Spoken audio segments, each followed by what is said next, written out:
Hello friends, welcome to another video. Friends, आज की video में हम Korean drama flower of evil का एपिसोड 2 का स्टोरी एक्सप्लेनेशन करेंगे। तो फ्रेंड्स, वीडियो को पूरा देखिए ताकि आप कुछ भी मिस ना करें। तो फ्रेंड्स, वीडियो शुरू करने से पहले let's watch this short intro.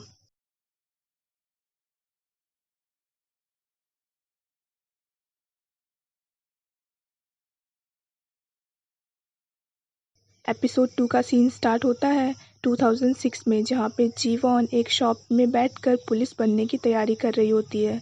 तभी ही सॉन्ग उस दुकान से कुछ खरीदता है। तो जीवॉन उससे पूछती है कि क्या वो यहाँ नया है। तो ही सॉन्ग कहता है कि उसे कैसे पता चला। जीवॉन कहती है कि उसने उससे पहले कभी नहीं देखा है। ही सॉन्ग कहता है कि नई शुरुआत के लिए ये जगह काफ़ी अच्छी है और यहाँ शांति भी काफ़ी है। तब स्टोरी प्रेजेंट टाइम में आ जाती है। ही सॉन्ग बाथरूम में वीडियोस देखकर अपने इमोशंस को कैसे शो करते हैं ये सीख रहा होता है। जीवॉन उठती है तो ही सॉन्ग को खाना बनाते हुए देखती है। तो वो पीछे से जाके उसे सरप्राइज करती है। तो ही सॉन्ग ने जैसे वीडियो में देखा था बिल्कुल वैसे ही खुश होता है। वो कहती है कि उसने आज सपना देखा है। तो ही सॉन्ग पूछता है कि उसने क्या सपना देखा है। तो जीवॉन कहती है कि जब वो दोनों पहली बार मिले थे उस वक्त को उसने सपने में देखा है। ही सॉन्ग ब्रेकफास्ट टेबल रेडी करने लगता है और जीवॉन को यूना को उठाकर रेडी करने को कहता है। जीवॉन यूना को रेडी कर देती है।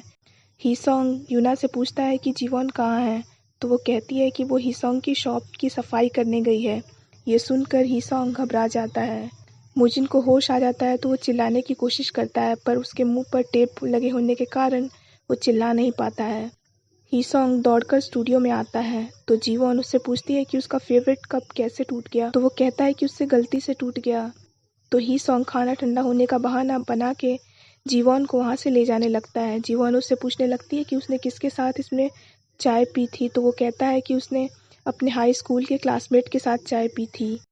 जीवॉन को एक नया केस मिलता है जिसमें किसी ने एक ओल्ड लेडी का मर्डर कर दिया है। हुजुन उस बॉडी को देखकर कहता है कि ये खून बिल्कुल योंजू सिटी में हुए सीरियल मर्डर्स की तरह है। सबका कहना है कि सीरियल किलर ने सुसाइड कर लिया है। ही सॉन्ग अपना शॉप क्लोज करके बेसमेंट पर जाता है जहाँ पे मुजिन है। ही सॉन्ग उसके मुंह से टेप हटा देता है।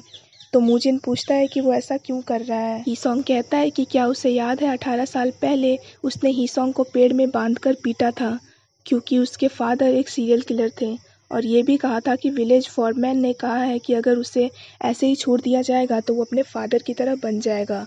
उस वक्त ह्योनसू यानी ही सॉन्ग ने कहा था कि वो उससे बदला ज़रूर लेगा। ही सॉन्ग कहता है कि 18 साल बाद वो मौका आ ही गया। मुजिन पूछता है कि अब वो ये सब क्यों कर रहा है।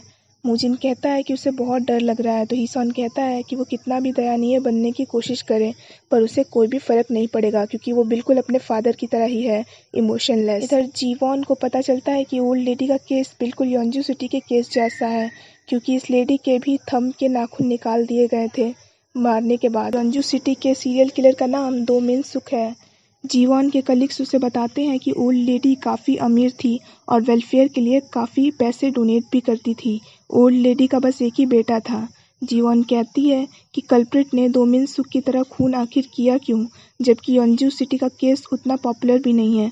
तो होजुन कहता है कि शायद किम मोजुन ने जो आर्टिकल लिखा है योंजू सिटी केस पर, उसी की वजह से। ही सॉन्ग मोजुन को कहता है कि वो उसे मारना नहीं चाहता है, अगर वो मारना चाहता तो अब तक मार चुका होता है। ही सॉन्ग मोजिन से उसके ऑफिस कॉल करवाता है और कहलवाता है कि वो काम पर नहीं आ पाएगा। मोजिन जैसे ही कहना चाहता है कि उसे बांध के रखा गया है, ही सॉन्ग कॉल कट कर देता है। मोजिन कहता है कि वो बहुत जल्द पकड़ा जाएगा, क्योंकि वो यहाँ बेक ही सॉन्ग से मिलने आया था जीवॉन के कहने पर, और जीवॉन एक डिटेक्टिव है वायलेंट क्राइम्स यूनिट में, तो जीवॉन उसे पकड़ लेगी। यहाँ मोजिन को लग रहा होता है कि दो ह्योनसू और बेक ही सॉन्ग अलग अलग आदमी हैं और दो ह्योनसू बेक ही सॉन्ग का एम्प्लॉई है। मोजिन को नहीं पता होता है कि ही सॉन्ग और दो ह्योनसू एक ही इंसान है। ही सॉन्ग कहता है कि वो अभी भी नहीं समझा कि वो 18 साल से पुलिस से कैसे बचता है। मोजिन पूछता है कि क्या वही बेक ही सॉन्ग है, जीवॉन का हस्बैंड। मोजिन कहता है कि कल तो वो कह रहा था कि उसने विलेज के फॉरमैन को नहीं मारा है। ही सॉन्ग कहता है कि क्या वो सच में सच जानना चाहता है, पर अगर वो सच जानेगा तो उसे उसकी कीमत चुकानी होगी। मोजिन कहता है कि वो नहीं जानना चाहता है। ही सॉन्ग कहता है कि उसे पता है कि किसने विलेज के फॉरमैन को मारा है। मोजिन कहता है कि वो नहीं जानना चाहता है बिल्कुल भी। तो ही सॉन्ग उसके मुंह पे टेप चिपका देता है और कहता है कि उसी ने मारा है विलेज के फॉरमैन को।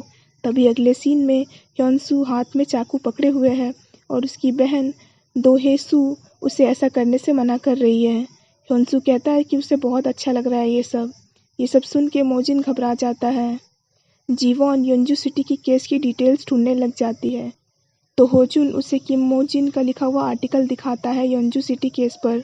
होजुन कहता है कि ओल्ड लेडी के किलर ने इसी केस को कॉपी करने की कोशिश की है, पर अगर गौर से देखा जाए तो ये दोनों केसेस में काफ़ी अंतर है।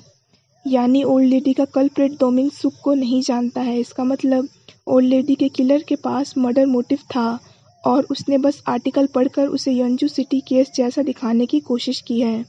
जीवॉन को यूना के प्रिंसिपल का कॉल आता है जल्दी से आने के लिए। ओल्ड लेडी का बेटा उसकी माँ की सोशल वर्कर यानी पार्क सोयोंग से बैंक के पेपर्स मांगता है तो वो कहती है कि उसे नहीं पता है और कहती है कि आज ही तो उसकी माँ मरी है, कम से कम आज तो वो शोक मना ले। तो उससे हाथापाई पर उतर जाता है। तभी वहाँ जीवॉन का सीनियर डिटेक्टिव जेसॉप आ जाता है तो वो उसे बताती है कि ओल्ड लेडी के बेटे को गैम्बलिंग की आदत है। तो वो पूछती है कि डिटेक्टिव यहाँ क्यों आया है तो वो कहता है कि वो इन्वेस्टिगेशन के लिए आया है। बताती है कि ओल्ड लेडी ने लास्ट नाइट उसे कॉल करके पूछा था कि वो अपनी विल कैसे चेंज कर सकती है। जीवॉन जब यूना के किंडरगार्टन जाती है तो उसे पता चलता है कि यूना और उसकी क्लासमेट में लड़ाई हो गई है क्योंकि यूना ने अपनी क्लासमेट की चीज़ छू ली। तो जीवॉन यूना और उसकी क्लासमेट दोनों को एक दूसरे से माफ़ी मांगने को कहती है, पर उसकी क्लासमेट की माँ माफ़ी मांगने से मना कर देती है। तभी ही सॉन्ग आता है और वो माफ़ी मांग लेता है और यूना को भी माफ़ी मांगने को कहता है। यूना रोते रोते माफ़ी मांग लेती है तो जीवॉन उससे कहती है कि उसे माफ़ी नहीं मांगनी चाहिए थी। तो ही सॉन्ग कहता है कि आगे से वो उसकी बात सुनेगा और ऐसा नहीं करेगा।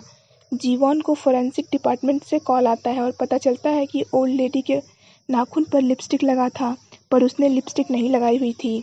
ही सॉन्ग यूना से माफ़ी मांगता है कि उसकी वजह से उसे माफ़ी मांगनी पड़ी और उसे बताता है कि उसकी क्लासमेट भी जाने वक्त रो रही थी क्योंकि उसकी डॉल गुम हो गई।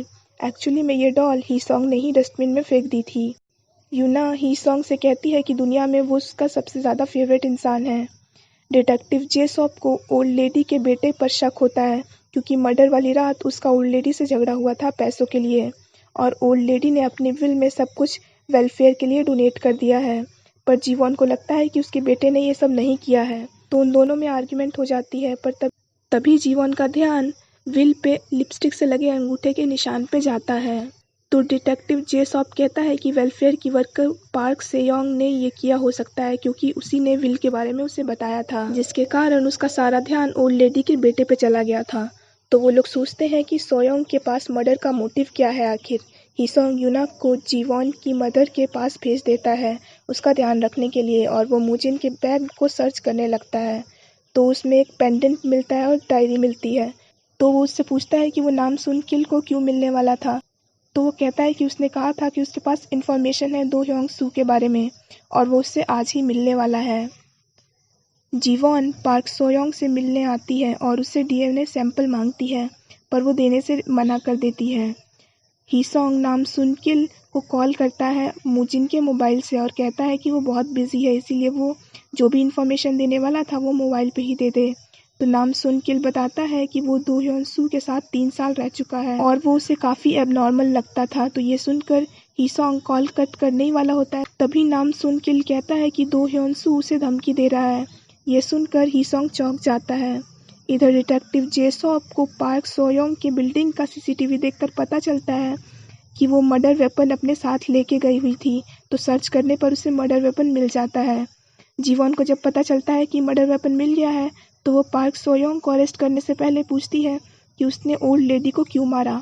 तो वो कहती है कि उसकी वजह से उसे रोज़ बहुत सारी सीढ़ियाँ चढ़नी पड़ती थी ताकि वो जाके उसका ख्याल रख सके और इसी बात पे उसे गुस्सा आ गया, इसीलिए उसने उसे मार दिया। हिसोंग नाम सुन किल से पूछता है कि उसे कैसे पता कि दो क्योंग सू उसे धमकी दे रहा है। तो वो कहता है कि सिर्फ उसी का उसने बुरा किया है और बताता है कि उसने पैसों के कारण दो ह्योंसू को मारने की कोशिश की थी। तो हिसोंग कहता है कि वो उससे धमकी नहीं दे रहा है क्योंकि दो ह्योंसू तो मर चुका है। तो नाम सुन किल कहता है कि ये तो बहुत ही राहत वाली बात है। ये सुनकर हिसोंग को अंदर ही अंदर गुस्सा आ जाता है। पार्क सोयोंग जीवॉन पर अटैक कर देती है ब्लेड से, तो जीवॉन उसे मारने लगती है और उसे डरा देती है। जब पार्क सोयोंग डर जाती है तो जीवॉन कहती है कि वो तो बस मजाक कर रही थी और ये कहकर वो उसे अरेस्ट कर लेती है। हीसोंग अपनी मदर की मेडिकल शॉप में जाकर स्लीपिंग पिल्स मांगता है। हीसोंग जीवॉन को पिक करने जाता है। नामसुन की लिमोजिन को कॉल करने की कोशिश करता है पर उसका कॉल नहीं लगता है तो वो वॉइसमेल में मैसेज भेजता है कि दो ह्योन-सू अपने फादर की हेल्प करता था मर्डर्स में। तभी नामसुन किल के रेस्टोरेंट में एक आदमी आता है काले कपड़े पहन के जिसका मुंह ढका होता है। उसे देखकर नामसुन किल कहता है कि ये तो दो ह्योन-सू ही है। जैसे ही वो भागने की कोशिश करता है तभी वो मास्क मैन उसे मार देता है और बेसमेंट में आ जाता है जहाँ दो मिनसुक के बारे में आर्टिकल्स होते हैं। जीवॉन सुबह के 3:30 बजे उठती है तो वो हीसोंग को अपने पास नहीं देखती है सोया हुआ। हीसोंग तभी बाहर से काले कपड़ों में आता है और सीन काफ़ी इंटेंस हो जाता है और यहीं पे एपिसोड 2 ख़त्म हो जाता है। So friends that's it for this video. I hope आपको वीडियो पसंद आई होगी। अगर आपको वीडियो पसंद आई हो तो वीडियो को लाइक कीजिए, हमारे चैनल को सब्सक्राइब कीजिए, साथ साथ बेल आइकन भी प्रेस कर दीजिए ताकि आप आने वाली वीडियोज़ की नोटिफिकेशन मिस ना करें। So friends thanks for watching this video. Bye bye and take care of your health.